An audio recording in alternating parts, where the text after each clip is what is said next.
આ ઉનાળાની ધગધગતી ગરમીમાં તમારા માટે એવું સરસ મજાનું ફાર્મ હાઉસ લઈને આવી ગયો છું જ્યાં તમે 35 થી 40 જણા આવીશો ને તો તમને હાકડ તો પડવાની જ નથી. અને ફેસિલિટીની વાત કરું ને તો તમને આ જગ્યાએ બધી જ ફેસિલિટી મળવાની છે. તમારે કાંઈ એટલે કાંઈ ઘટવાનું જ નથી.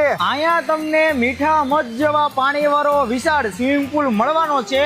અને આ સિવાય ઉપરથી પતરા ઢાકેલા છે એટલે તમને તડકો લાગવાનો કે કોઈ પ્રશ્ન આવવાનો નથી. અને હા, નાના બાળકો માટે તમને અલગથી સ્વિમિંગ પુલ આપેલો છે એટલે તમારા બાળકોને તો ભાઈ મોજ પડી જવાની છે આ જગ્યાએ. બંગલોમાં એન્ટર થતા તમને સરસ મજાનો વિશાળ હોલ મળવાનો છે જ્યાં સોફા ટીવી બધું કમ્પ્લીટ રહેવાનું છે. અને આ બાજુ કિચન ની વાત કરીને તો અહીંયા પણ તમને fridge, filter, gas A to Z બધી સુવિધા મળવાની છે. અને આ છે આપણો પહેલો બેડરૂમ જે એસી વાળો રહેવાનો છે. અને ઉપરના માળે છે બીજા 2 બેડરૂમ. અહીંયા પણ તમને એસી તો કમ્પ્લીટ મળવાનું જ છે. આ સિવાય બધા જ બેડરૂમમાં તમને અટેચ ટોયલેટ બાથરૂમ આપેલા છે એટલે તમારે ઉપાધિ કરવાની કોઈ જરૂર નથી.